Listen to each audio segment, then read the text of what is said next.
kembali. Terima kasih karena masih menonton channel YouTube Kesehatan saya. Terima kasih kepada semua yang sudah subscribe. Hari ini saya akan bercerita seperti yang dijanjikan berkaitan dengan parameters of health ataupun ukuran-ukuran kesehatan.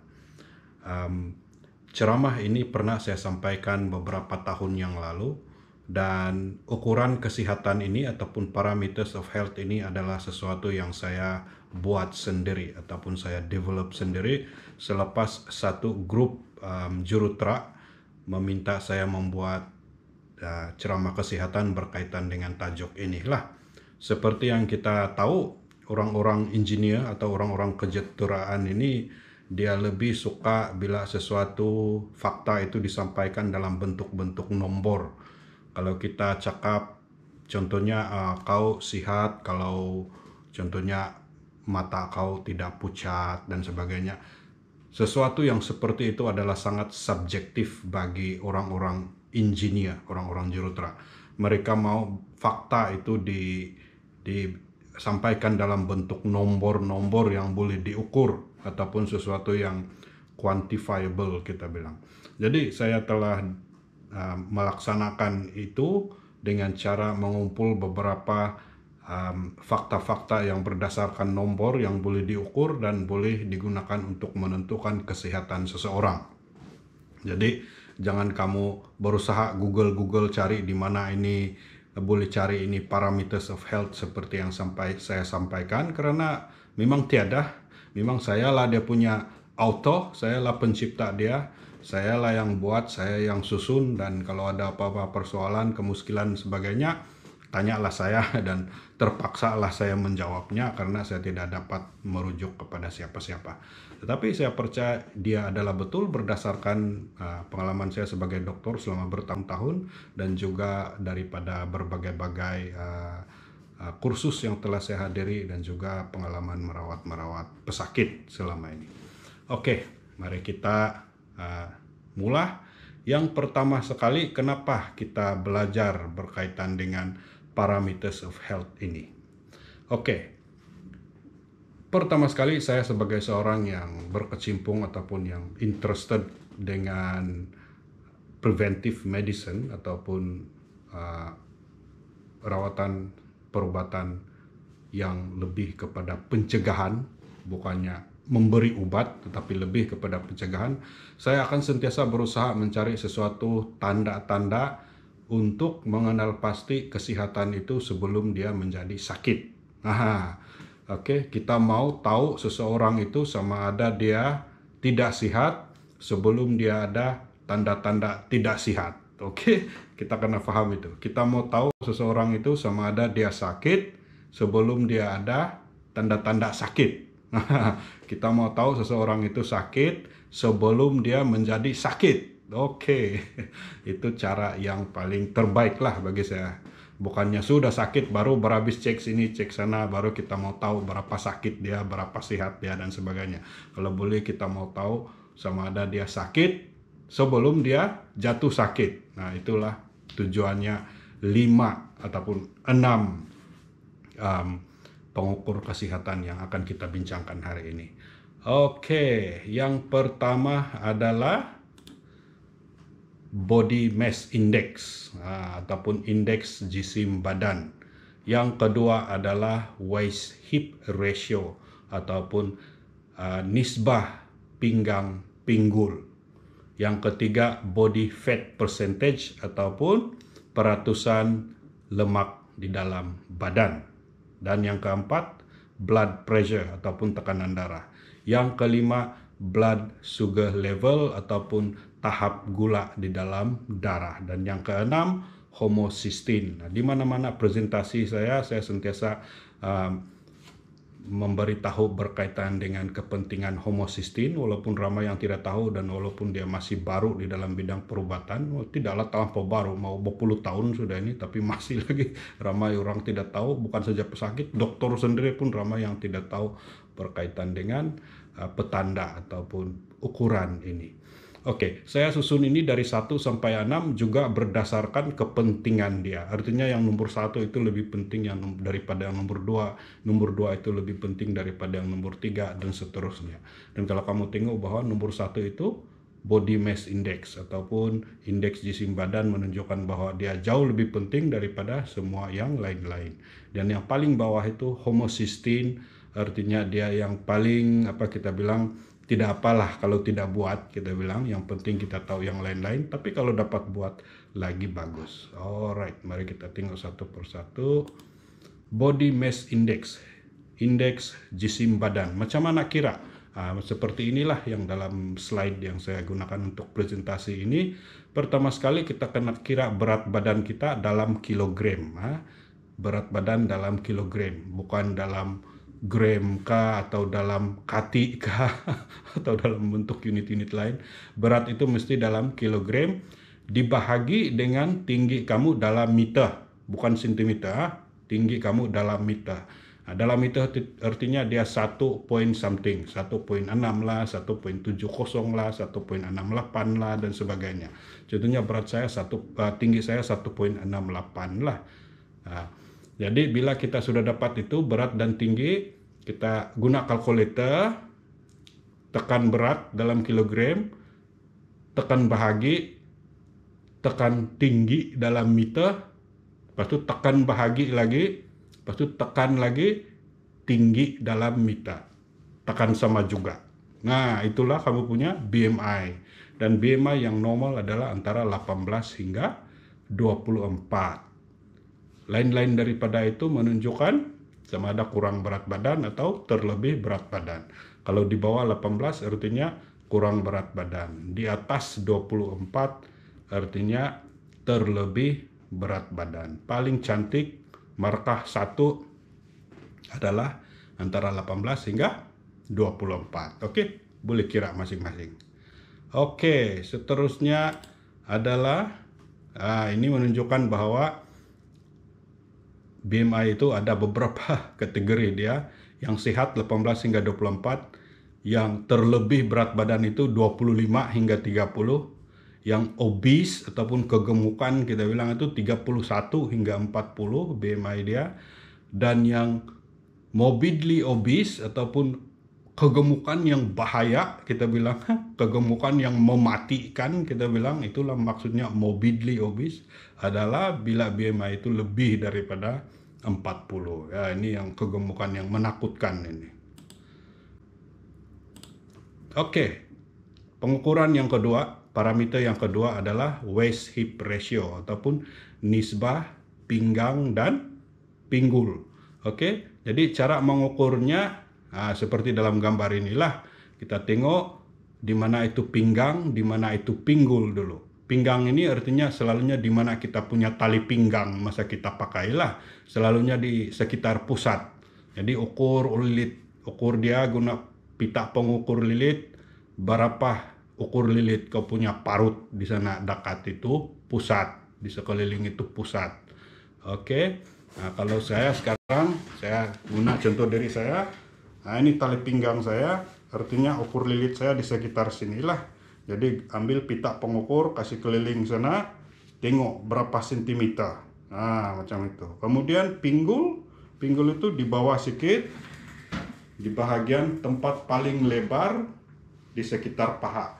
Nah, selalunya kita cari mana yang paling besar, pusing dari belakang. Kalau punggung kau besar menonjol ke belakang, cari mana yang paling menonjol di belakang. Kalau pinggang kau sini paling melebar sebelah sini, kau cari yang paling lebar sana dan ukur dia punya ukur lele. Oke, jadi mau cari nisbah dia, nomor di pinggang tadi dengan nomor di pinggul tadi kasih bahagi, dan jumlahnya sepatutnya kurang dari 0. Kalau lelaki paling bagus 0.9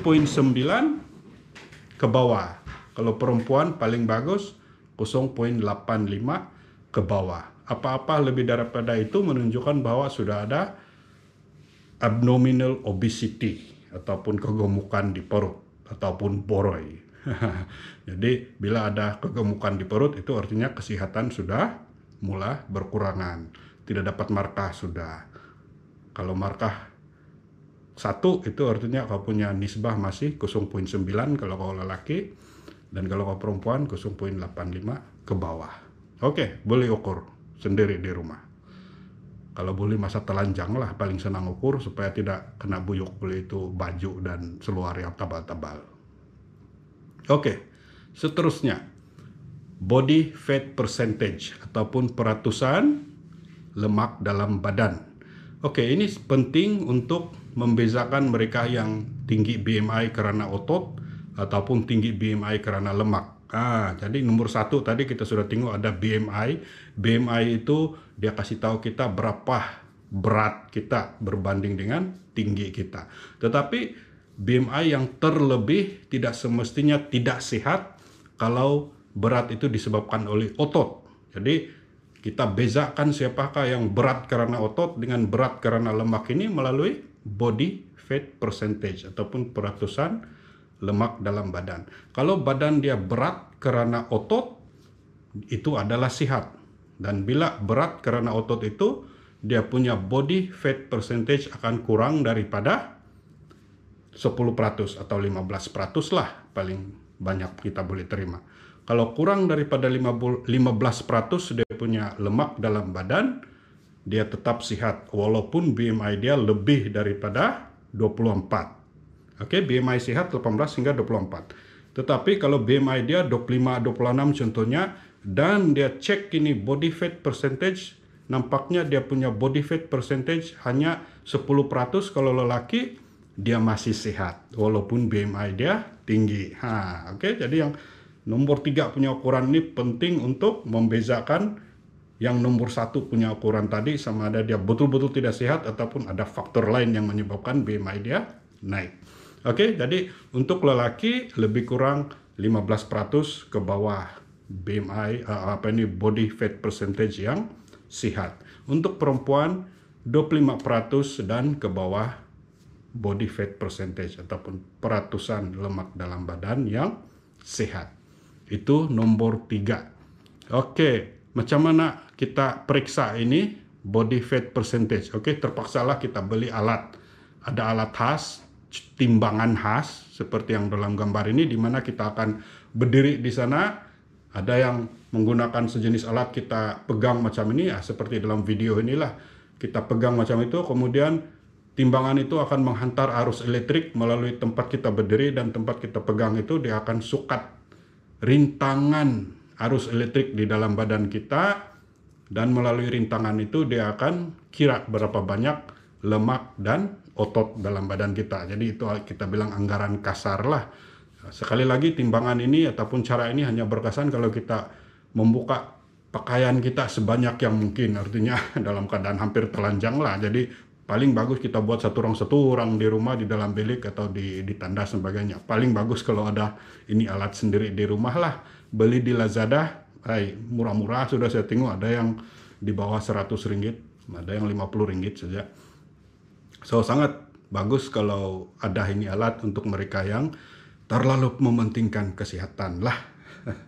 Oke, so itu caranya. Terpaksa beli ini alat, special weighing scale ataupun cara menimbang berat badan yang special oleh ini mesin. Alright, oke, itu cara bagaimana mendapatkan peratusan lemak dalam badan ataupun body fat percentage.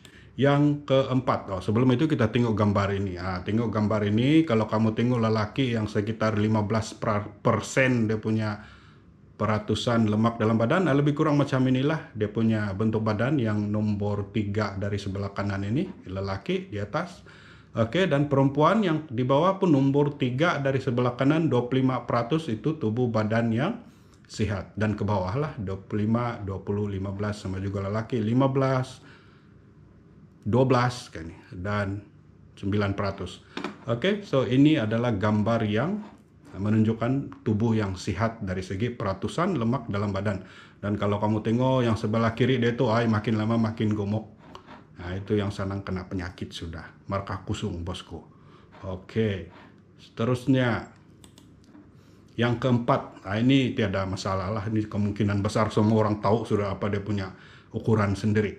Oke, tekanan darah, blood pressure. Ini boleh buat di rumah juga sekarang. Ada yang boleh dibeli guna bateri. Kita bilang digital sphygmanometer. Guna itu saja, kasih bungkus di tangan, tekan saja, keluar nomor. Kalau masih baru, memang boleh percaya lah itu. Kalau sudah berpuluh tahun kau simpan, bagus beli baru lah.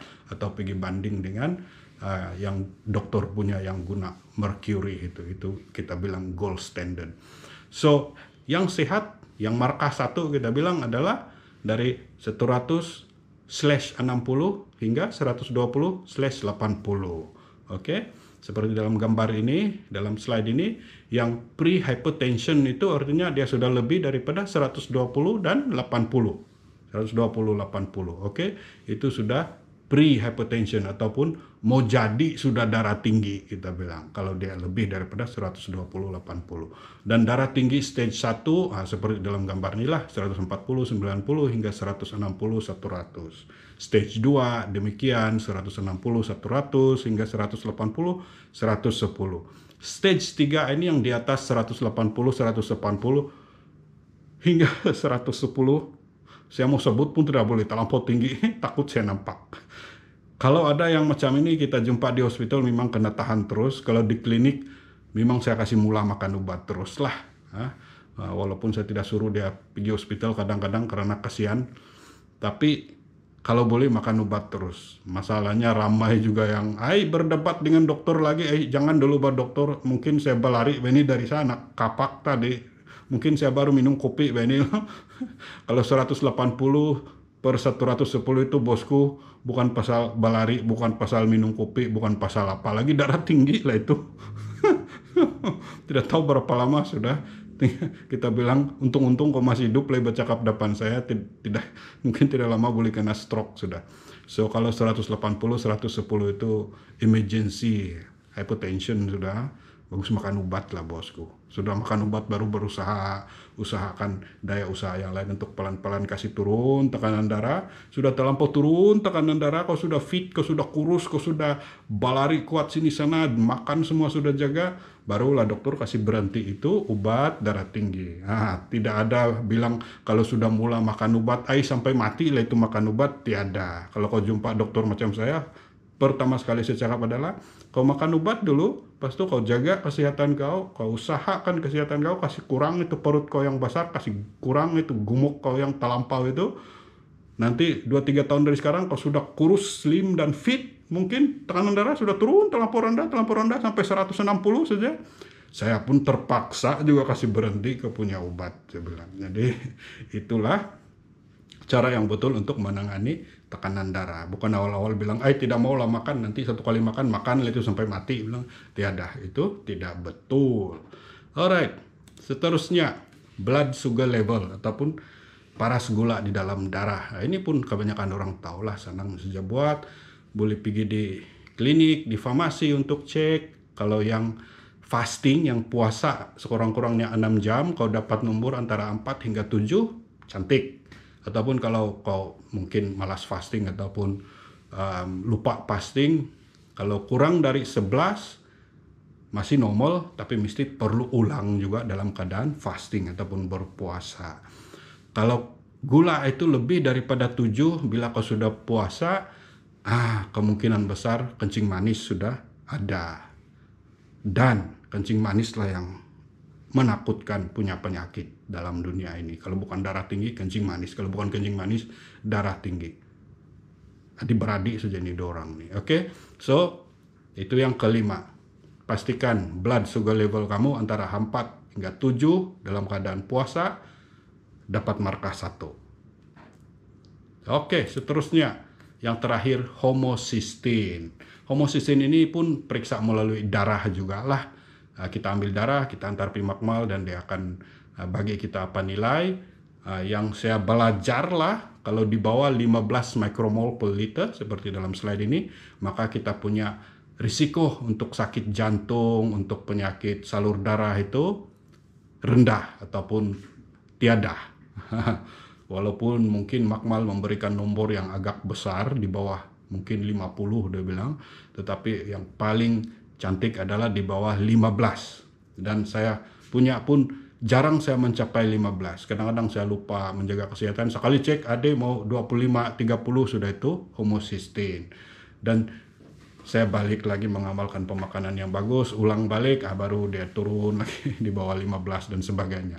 Dan untuk memastikan homocysteine sentiasa sehat, kita memang perlu makan vitamin B kompleks dan folate. Tiada cara lain selain daripada pengamalan kesehatan, makanan sehat, hidup cara sehat, kita mesti cukup folate dan vitamin B12 dalam badan untuk menurunkan homocysteine kita. Oke? Jadi itu caranya. Kalau sebelum kamu cek itu, kamu mau makan dulu vitamin B12 dan folate selama 3 bulan, baru kamu cek pun lagi bagus supaya kamu dapat tengok dia punya nomor yang cantik. Ataupun kamu banding, kamu pergi ambil dulu sekarang, masa kamu tidak sehat ini, masa kamu makan hantam kromo saja. Lepas itu banding nomor dia dengan selepas kamu makan vitamin B kompleks dengan folate selama 3 bulan, kamu tengok penurunan nomor homocysteine tersebut. Seperti yang saya katakan, homocysteine ini masih baru lagi, ramai orang belum tahu dan belum pernah tes. Tidak apa, kamu buat yang 5 di atas dulu, homocysteine nanti belakang pun boleh, karena harganya pun agak mahal juga ini, lebih kurang 90 hingga 100 ringgit mau cek setiap kali. Oke, tapi yang penting buatlah sekali dalam seumur hidup. Oke, so itu 6 ukuran kesehatan yang sudah saya bincangkan. Seperti yang saya katakan, yang paling penting adalah kita sekurang-kurangnya tahu ini nomor sekali dalam seumur hidup kita. Bukanlah kita terus buat 6 satu kali, tapi mungkin kita pastikan yang senang-senang itu, contohnya tekanan darah, gula dalam darah, kita buat itu selalu. Yang susah sedikit, yang mau ambil darah dan sebagainya, mungkin kita buat setahun sekali saja. Yang lagi senang contohnya timbang berat badan, BMI, ataupun timbang body fat percentage kita bilang itu, ataupun pinggang pinggul punya nisbah yang paling senang, mau sukat di rumah, sukat tiap hari pun boleh, itu kita buatlah selalu. Dan kita usahakan supaya kita sentiasa berada dalam lingkungan yang normal. Oke, terakhir, message terakhir. Kamu tengok ini 6 ukuran kesehatan, tidak ada pun dia cakap pasal kolesterol. Nah, tapi selalunya kolesterol yang orang sibuk. Sikit-sikit kolesterol, sikit-sikit kolesterol, pening kepala, sikit kolesterol. Oke, kolesterol sebenarnya tidak termasuk dalam parameters of health, karena kolesterol ini cuma penting bila kita sudah sakit. Bila sudah kita ada darah tinggi, kita ada kencing manis, kita ada sakit jantung, barulah kolesterol itu penting untuk menentukan kesehatan kamu. Tapi seperti yang saya katakan tadi, kalau boleh saya mau satu parameter yang menentukan kesehatan seseorang sebelum diorang ada darah tinggi, sebelum diorang ada kencing manis, sebelum diorang ada penyakit jantung. Oke? So, sebab itulah kolesterol itu tidak saya kasih masuk di sini, karena kolesterol itu adalah petanda yang lewat. Bila sudah ada sakit, barulah kolesterol itu penting untuk menentukan risiko kita mati.